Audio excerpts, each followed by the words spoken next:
Yo, what's up guys, welcome to the channel, and today I am actually going to be doing something a little bit different on my channel today. So today what I'm going to be doing is comparing the differences between the Formula E Gen 1 cars and the Formula E Gen 2 cars. So now I have seen a couple of videos with this. Obviously I've seen it on Rfactor 2, and I'll also be doing it on Rfactor 2. I thought since I've done a 100% race in both the categories, Gen 1 and Gen 2 now at Monaco, I thought, you know what, let's compare them and just see what the difference is. So this will be on lap times and how much energy each one can use, and just stuff like that. This test will be conducted in the Jaguar Gen 1 and Gen 2 car, just to make it, you know, as fair as possible because they're both the same team. So yeah, let's just jump straight into the first test then.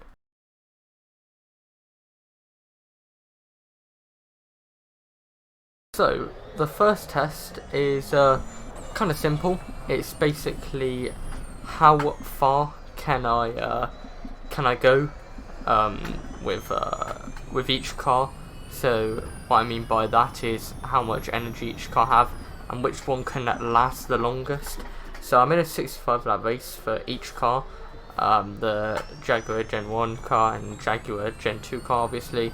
Like I said, at Monaco, I put a 65 lap race because I don't think either car will be able to get as far into that race. You know, there's just not enough energy for it. Each car will be pushing to the max in each one, and I won't be lifting or coasting or anything. I'll just be pushing it to the max for each one, just so I can make it basically as fair as possible. And yeah, just see how it goes really.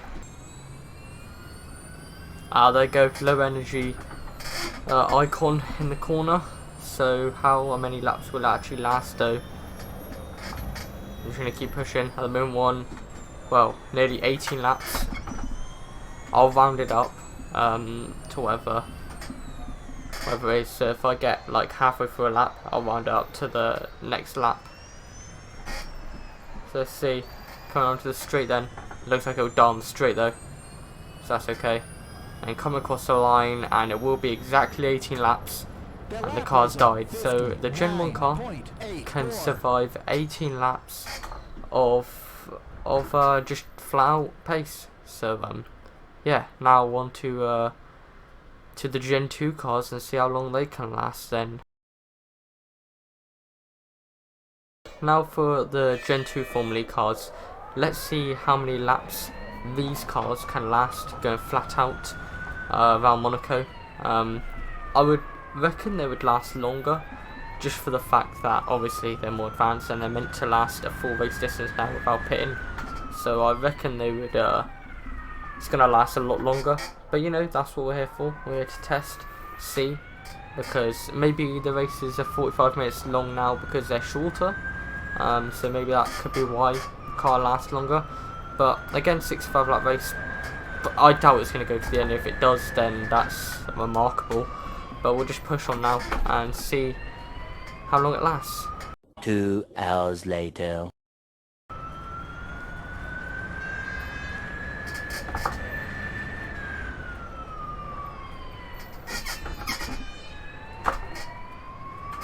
The next day. The low energy light has come on.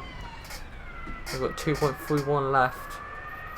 See how much longer we go on for. I don't know. I think I might die in a minute, but on lap 36 now. Well, we'll be lap 36. So we cross the line now. This possibly could be our last lap here. Depending on whether I can get to 36.5. It's depending on whether I round up or not. That's going to be interesting. It looks like it could die through a high speed section. Looks like I might just get to 36.5. But looks like it's about to die now. Through the high speed section. Yeah, it's going to die through the high speed section. Here we go. And that's it. Oh, it does just get to 36.5. So, 36.5.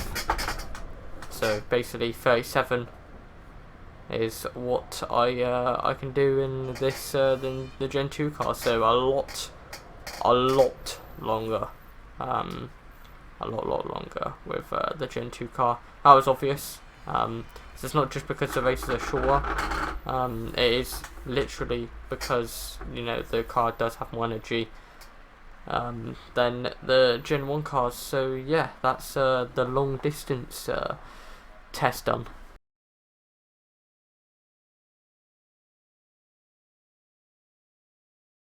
So the second test I'll be doing is a hot lap in each of the cars. So coming up to turn 1 in the Gen 1 car first. Get a pretty decent exit out of turn 1 there. Flying down the straight then, obviously towards the hairpin. Try and brake as late as possible about here. You don't want to brake too early because you can lose a lot of time, but gain a lot of time if you get the corner right, which it looks like I have got the corner pretty well for my hot lap in the Gen 1 car at the moment. Brake towards here. Try and not get as wide there. Kind of went a bit wide, it wasn't too bad though. Coming towards the little chicane area then, try and take it as fast as possible, I should say. Don't hit the yellow curb though, because that's the worst thing you could do in this car. It just nearly takes off. Coming around the final corner then for my hot lap in the Gen 1 car, and we are flying towards the line now and see if we can get a pretty decent lap, and that is going to be... The lap was a 56.72. So 56.72 in the Gen 1 car. So now on to the Gen 2 car. The hot lap test in the Gen 2 Formula E car. So we cross the line now to start my hot lap. I'll brake pretty early, just for the fact that I don't want to go flying into turn 1 and destroy my lap, especially when it's, you know, it's my hot lap. Don't want to destroy it and ruin the test. But coming to the hairpin then, where it would be a chicane, obviously in Formula 1, get on the floor pretty early. Obviously you want to go on as early as possible since you can. We're not worried about saving energy or anything. Brake in here just a little bit, not too much. Now just nearly rub the exit of that high speed corner. Brake quite late into the chicane area, nearly rub the barrier again. Obviously you want to basically be right on the edge of the barriers. Around here I've gone a bit deep there, but it's not too bad. And around the final corner now, obviously it's a lot harder to see out of the cockpit of a Formula E car in 2020 and the Gen 2 cars than the Gen 1s because of obviously the halo. But across the line now. The lap was a 55.47.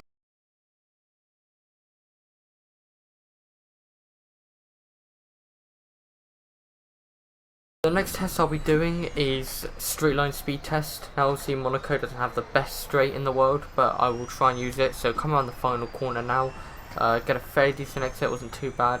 Now up the straight then, so let's see what top speed we'll reach before turn 1. The lap was a 57.4. 117 I got there, 117. So yeah, that's the top speed in the Gen 1 car. Now let's try the Gen 2 car. Around the final corner then, get just as good an exit as we did the Gen 1 car for this test, and let's see what speed we can get.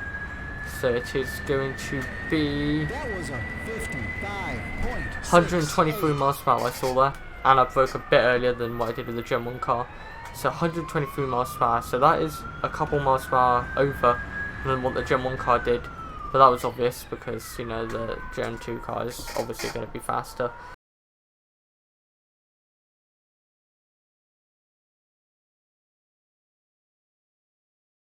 Next, what I'm going to look at is actually the look of the cars. So this is a Gen 1 car. This is actually the same lap as my hot lap I did. So yeah, it's the look of the Gen 1 car. I think it looks pretty good, really nice. When I first saw the cars, when they first came out back in 2014, I think it was, I really liked the cars, and I actually watched the whole first ever Formula E race live. On TV. It was really nice actually. It was a new experience. Obviously, electric racing. This is pretty much the first ever racing car electric car I've seen, and yeah, I think it looks really good. Personal opinion. I would still say the Gen 2 cars look just a bit better. They look more futuristic and advanced than these cars. These just look like, you know, normal single-seater Formula cars. So yeah, but that's my hot lap around Monaco in the Gen 1 car, and also that's my opinion, so I'll rate it a good 7 out of 10 still, you know, it's still pretty high up there.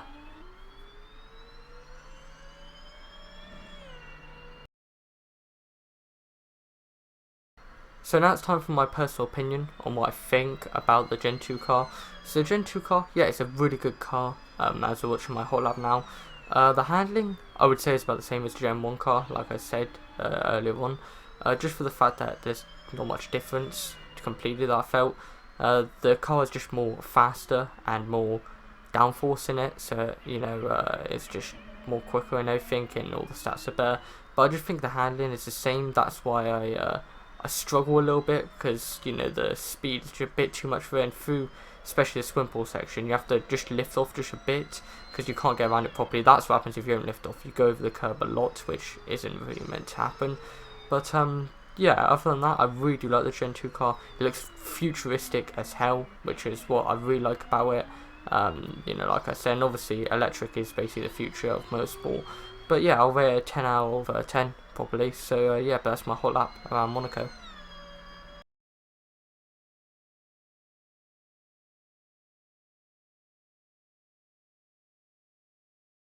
Final test I want to attempt in this video to compare is a wet lap time. So yeah, first of all, there's a Gen 1 car, obviously. So around the final corner then, get on the floor pretty nicely, up to the start finish line, to start our hot lap. Hopefully it'll be a pretty decent one. It'll be fun to see different lap times. It'll probably be the Gen 1 car, which is slower than the Gen 2 car, obviously. It's been like that for the whole of this video, with the Gen 2 car beating with all the stats and speed and lap time and stuff. But maybe the Gen 1 car can try and bring it back in the wet. I don't know, might do, I don't know, but we'll soon see. So we're going to get the best effects coming out of there, but it's not too bad. Coming up to the high speed section then, see what we can do. Get on the floor pretty nicely, don't want to get on too early because you're just aquaplaning straight into the barrel, which wouldn't be nice. You definitely have to lift off through the swim pool section. There's no way you'll be able to get through alive. Now coming up to the final corner, well, final two corners I should say. Nearly hit the barrier, but don't want to just miss it. Get as close to it as possible, that's what Monaco's about. And just run over the outside curb there. Now run up to line, and what will be my lap time for the Gen 1 car in the rain? That was a 58.47. A 58.47 then. Here we go for my Gen 2 car lap at Monaco in the wet.